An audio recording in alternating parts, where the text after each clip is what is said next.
September 6, 1997. Elton John sat at a piano in Westminster Abbey, about to perform for 2.5 billion people, the largest audience in human history.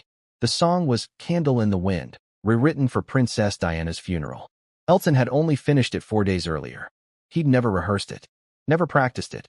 This was the only performance, live, unrehearsable, in front of the royal family and half the planet. As Elton played the opening chords, he made a silent promise to himself. I'll sing this once. For Diana. And then never again. He kept that promise. The performance became legendary. The single sold 33 million copies. But Elton has never performed it again. Not at concerts, not at benefits, not even when royalty asked. The song was for Diana. Only Diana. This is the story of the most watched musical performance in history, sung once and then locked away forever. And the friendship, the guilt, and the grief that made it possible. Before I share this incredible story with you, if you want to discover the real stories behind music's greatest moments, the performances, the heartbreak, and the human connections that created history, please don't forget to subscribe to the channel and turn on notifications. Because the story I'm going to tell you today isn't just about a song. It's about friendship, loss, and a promise made at a piano that Elton John has kept for over 25 years. Elton John and Princess Diana first met in 1981 at a Royal Opera House event. Elton was already a global superstar. Your Song, Rocket Man, Tiny Dancer had made him one of the biggest artists of the 1970s. Diana had just married Prince Charles and become Princess of Wales at age 20. They were introduced backstage. Both were nervous. Both felt out of place in formal royal settings. And they clicked immediately. Over the next 16 years, they became close friends. Not just celebrity acquaintances who smiled for cameras. Real friends. They'd talk on the phone for hours. Diana would visit Elton's home in Windsor. Elton would attend royal events. They shared something deeper than fame. They both understood what it meant to live in a fishbowl, constantly watched, constantly judged, never able to be fully themselves in public. They also shared a cause, AIDS activism. In the 1980s and 1990s, when AIDS was still heavily stigmatized, both Diana and Elton fought to change public perception. Diana famously shook hands with AIDS patients without gloves, a radical act at the time, showing the world that HIV couldn't be transmitted through casual contact. Elton founded the Elton John AIDS Foundation in 1992. They attended benefits together, spoke at the same events, used their fame to destigmatize a disease the world wanted to ignore. But their friendship wasn't just about activism. It was personal. Diana would call Elton when she was struggling with her marriage, with the media, with the impossible pressure of being the most photographed woman in the world. Elton would share his own struggles, his battles with addiction, his complicated relationship with fame, his journey coming out as gay in a world that wasn't always accepting. They understood each other in ways few people could. But by the summer of 1997, that friendship was strained. July 15, 1997. Milan, Italy. The funeral of Gianni Versace, the fashion designer who'd been murdered by a serial killer. Both Diana and Elton attended. Versace had been a mutual friend, flamboyant, generous, beloved in their circle. The funeral was emotional. Hundreds of mourners. Press everywhere. Diana and Elton sat near each other during the service. After the funeral, something happened. The details are unclear. Elton has never fully explained it, and Diana obviously couldn't. But there was a disagreement. Some reports say it was about mutual friends. Others say it was about something Diana said to the press.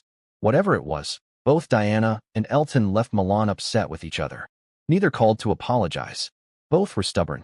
Both probably thought it wasn't serious, that they'd patch things up eventually. Diana went back to London. Elton went on vacation to the south of France. 6 weeks passed. No phone call. No reconciliation. Just silence. Then, on August 31st, 1997, everything changed. Elton was staying at a villa in Nice, France, trying to relax after a grueling tour schedule.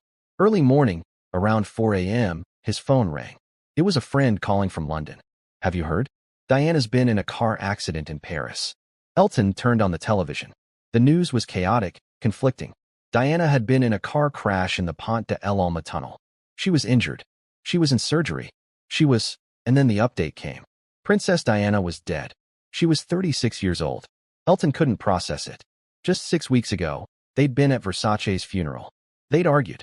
He'd been meaning to call, to apologize, to clear the air. But he'd been busy, distracted, and now she was gone.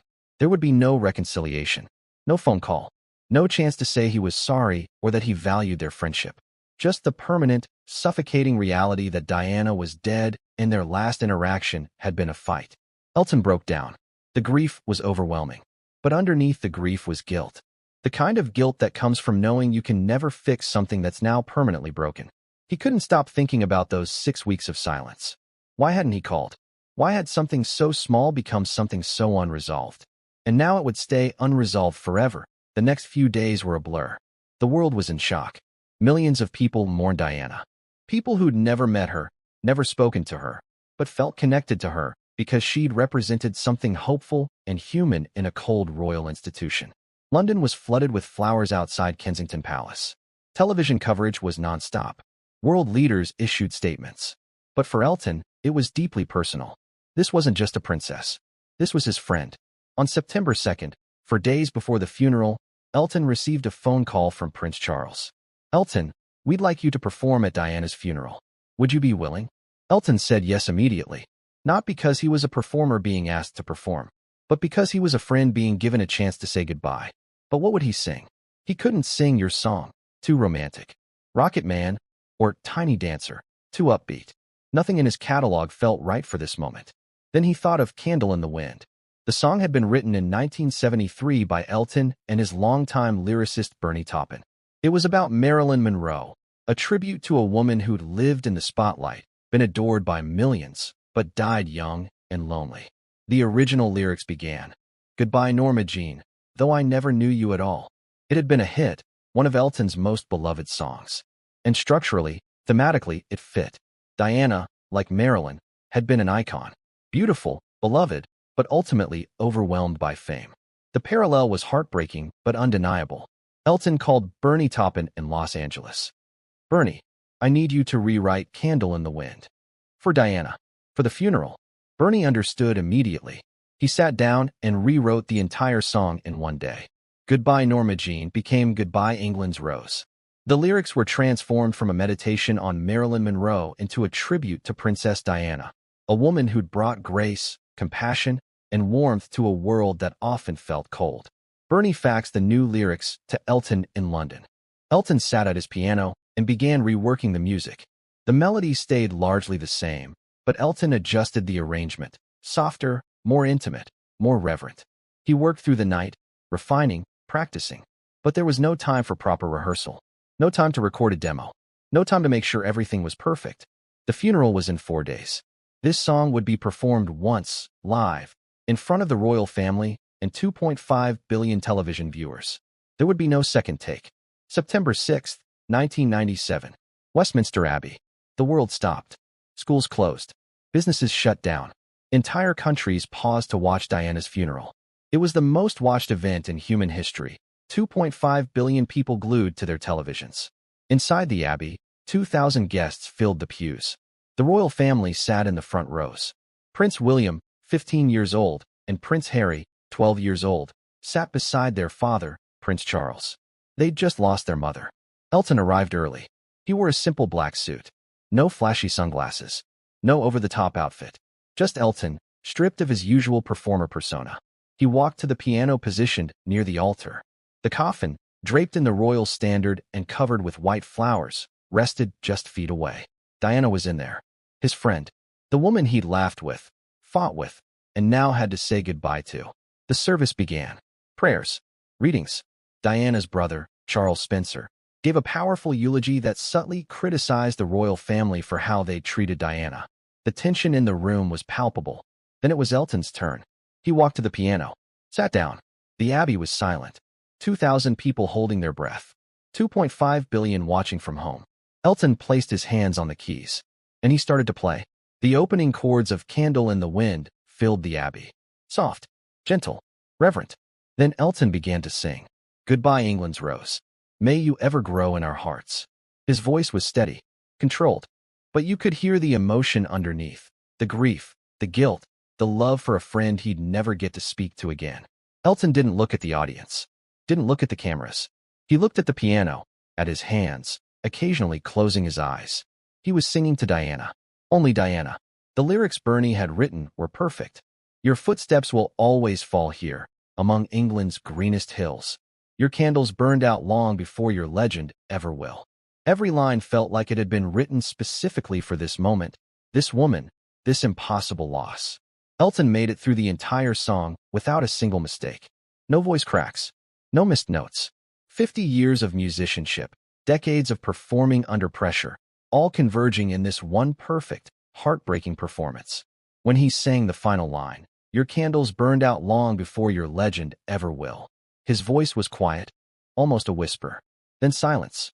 For a moment, nobody moved. The Abbey was frozen. Then, quietly, people began to weep. Not polite, restrained crying. Real, gut-wrenching sobs.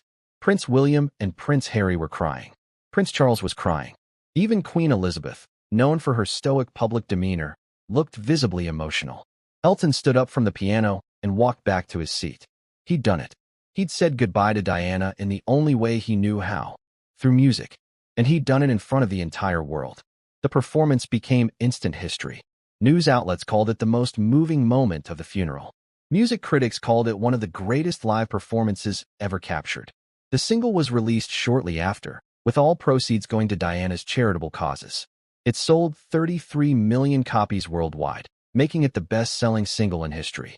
It stayed at #1 in the UK for 5 weeks. #1 in the US for 14 weeks. Every country, every chart, every radio station, Candle in the Wind 1997 was everywhere. But Elton refused to perform it again. Interviews started coming in. Concert promoters offered huge sums of money for him to add it to his set list. Benefit organizers begged him to perform it at charity events. Elton said no to all of them. The song was for Diana. It was sung once, at her funeral, for her. That was its purpose. Performing it again would cheapen it, turn it into a product, a commodity. And Elton refused to do that. In 2011, when Prince William married Kate Middleton, there was speculation that Elton might perform Candle in the Wind at the wedding. William himself reportedly asked Elton if he'd consider it. Elton politely declined. He performed at the wedding. He sang other songs. But not that one. Never that one. In interviews over the years, Elton has been asked repeatedly why he won't perform it again. His answer is always the same. That song was for Diana's funeral. That was its moment. I won't diminish that by turning it into a concert piece. In 2018, Elton gave a rare extended interview about Diana for a documentary. He spoke openly about their friendship, their fight, and the guilt he still carried. I regret that we didn't speak in those last 6 weeks, he said. I regret that something so small became our last interaction. But I'm grateful I got to say goodbye. That song was my apology, my tribute, my way of telling her she mattered. And I think, somehow she heard it. Elton also revealed something surprising. He's never listened to the recording of the Westminster Abbey performance. I can't, he said. It's too painful. That day was one of the hardest of my life. I was saying goodbye to a friend I loved deeply. I don't need to relive it. The song itself, Candle in the Wind 1997, remains locked away. It's not available on streaming services like Spotify or Apple Music. You can't hear it on the radio. It's not part of Elton's greatest hits compilations. The only way to hear it is to find the original single from 1997 or watch footage of the funeral. Elton has kept his promise. The song was for Diana, and it stays with Diana. Today, over 25 years later, Candle in the Wind 1997 remains the best-selling single in history. 33 million copies. All proceeds, tens of millions of dollars, went to Diana's charities.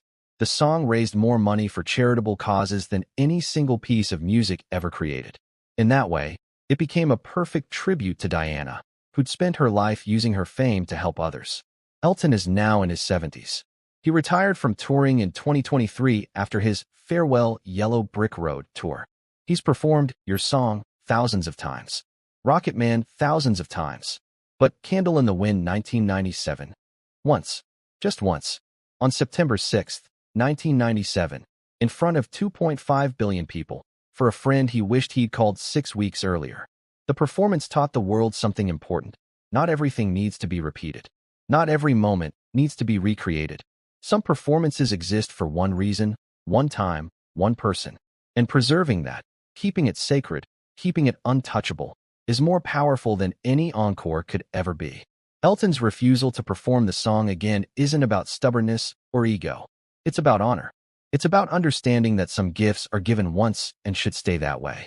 The song was Elton's goodbye to Diana, his apology for the fight, his tribute to 16 years of friendship.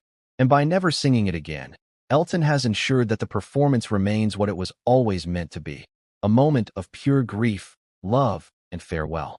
Not a product, not entertainment, just one friend saying goodbye to another in front of the world. When asked how he wants to be remembered, Elton has said, "I hope people remember the music, the joy it brought, the connections it made. But perhaps what should also be remembered is this. Elton John, one of the most prolific performers in history, created the best-selling single ever recorded and has never performed it since. Because some things, some moments, some friendships, some goodbyes, are more important than any audience, any stage, any applause." On September 6, 1997, Elton John sat at a piano and kept a promise. "I'll sing this once. For Diana. And then never again." And for over 25 years, through countless offers, requests, and temptations, he's kept that promise. The song was for her. Only her. And that's exactly where it stays.